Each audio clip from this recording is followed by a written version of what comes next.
ഒരു 90% വിന്നേജിൽ സ്ട്രാറ്റജി ഒരു ബിഗിനറിന് കിട്ടിയാൽ പോലും അവൻ എന്തായാലും ലോസ് തന്നെ ആയിരിക്കും എൻഡ് ആവുക. ആസ് എ ട്രെയിനർ എൻ്റെ ഒരു കൺസേൺ കൂടെ അതാണ്.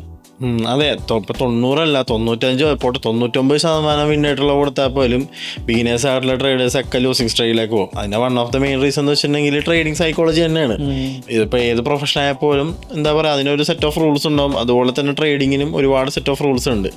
അത് നമ്മൾ പക്കയായിട്ട് ഫോളോ ചെയ്യാൻ വേണം. അതിന്റെ one of the main reason എന്ന് വെച്ചിട്ടുണ്ടെങ്കിൽ കാരണം നമ്മൾ ക്യാപിറ്റൽ, അതായത് ലൈവ് മണി കണ്ടുകൊണ്ടാണ് നമ്മളിപ്പോൾ ട്രേഡ് ചെയ്യണത്. ഇപ്പോൾ നമ്മൊരു 2% പ്രോഫിറ്റ് ബുക്ക് ചെയ്താലും ഒരു 1% ലോസ് ബുക്ക് ചെയ്താൽ പോലും അതെല്ലാം നമ്മൾ കണ്ടുകൊണ്ടാണ് നമ്മൾ ഇതെല്ലാം ചെയ്യുന്നത്. മനസ്സിലായില്ല?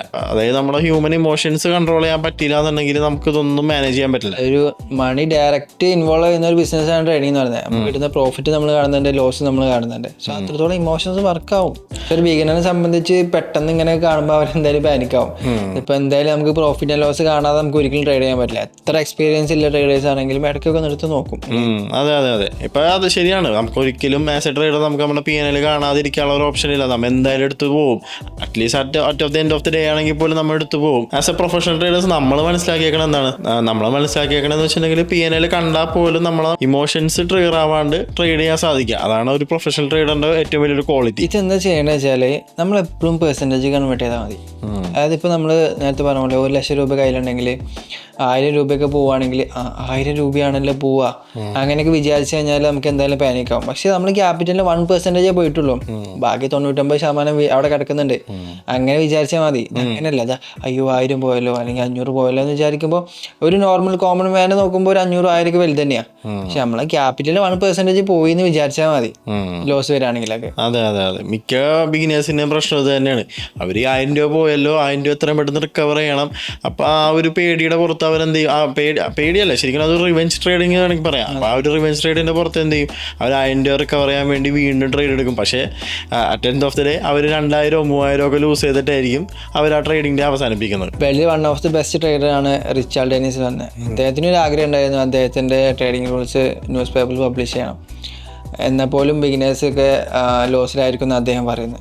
ശരിയായിരിക്കും മനസ്സിലായി. അതിന്റെ മെയിൻ റീസൺ ആണ് നമ്മൾ ഇപ്പോൾ പറഞ്ഞത്. എന്ത്, അതായത് ഹ്യൂമൻ സൈക്കോളജി, അതായത് നമ്മുടെ ഹ്യൂമൻ ഇമോഷൻസ് കൺട്രോൾ ചെയ്യാൻ പറ്റാത്ത ആൾക്കാർക്ക് എത്ര വിന്നിങ് റേറ്റ് ഉള്ള സ്ട്രാറ്റജി കിട്ടി, ഇപ്പോൾ എത്ര സെറ്റ് ഓഫ് റൂൾസ് അവർക്ക് മനസ്സിലാക്കി കൊടുത്തിട്ട് പറഞ്ഞിട്ട് കാര്യമില്ല. അവർ ഇമോഷൻസ് കറക്റ്റ് അല്ലാന്നുണ്ടെങ്കിൽ അവർ മാർക്കറ്റിൽ ഒരിക്കലും പൈസ ഉണ്ടാക്കാൻ പോകില്ല.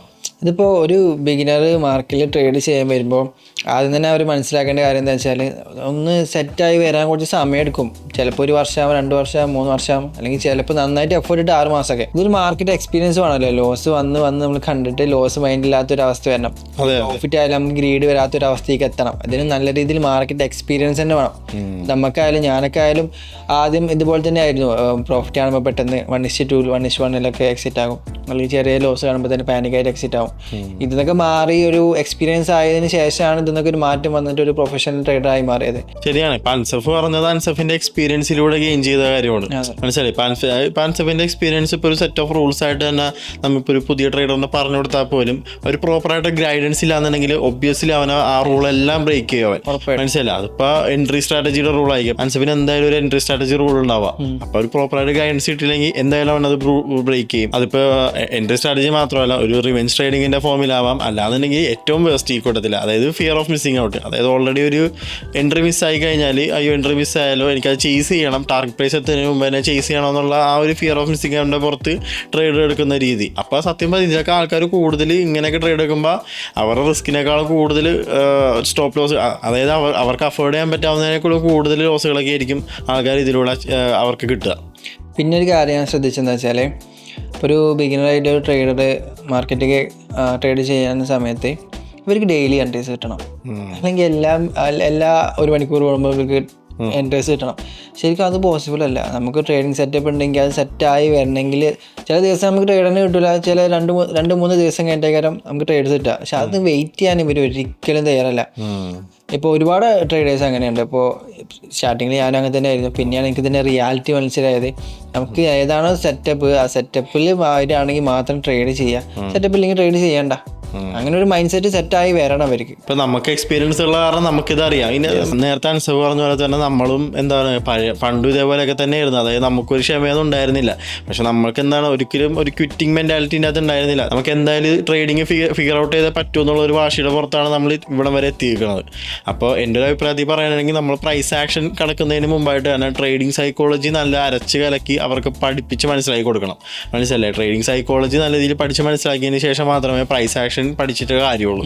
എന്നിട്ട് അതെല്ലാം കഴിഞ്ഞിട്ട് പ്രൈസ് ആക്ഷൻ കഴിഞ്ഞതിന് ശേഷം ഈ ട്രേഡിംഗ് സൈക്കോളജി ഒന്നുകൂടെ റിവൈസ് ചെയ്യുക. അതിനുശേഷം മാത്രമേ മാർക്കറ്റിൽ ലൈവ് ട്രേഡ്സ് എടുക്കാൻ പാടുള്ളൂ. അപ്പോൾ എന്നാൽ മാത്രമേ ഒരു ട്രേഡറിന് റിയലിസ്റ്റിക് എക്സ്പെക്ടേഷൻസ് വെച്ചുകൊണ്ട് മാർക്കറ്റിൽ ട്രേഡുകൾ പ്ലേസ് ചെയ്യാൻ സാധിക്കും. ഒരു ട്രേഡറിന് ശരിക്കും നല്ലൊരു ട്രേഡ് ചെയ്യാൻ വേണ്ടിയിട്ട് അവനക്ക് അത്യാവശ്യമായിട്ട് വേണ്ടത് പേഷ്യൻസ് ആണ്. വെയിറ്റ് ചെയ്യാൻ പേഷ്യൻസ് വേണം, ഡെഡിക്കേഷൻസ് വേണം, ഡിസിപ്ലിൻ വേണം, നല്ലൊരു മൈൻഡ് സെറ്റ് വേണം. ഇത്രയും കാര്യങ്ങൾ ഉണ്ടെങ്കിൽ മാത്രമേ ഒരാൾക്ക് ഒരു പ്രൊഫഷണൽ ട്രേഡറായി മാറാൻ പറ്റുള്ളൂ അല്ലേ? അതെ, എക്സാക്ട്ലി.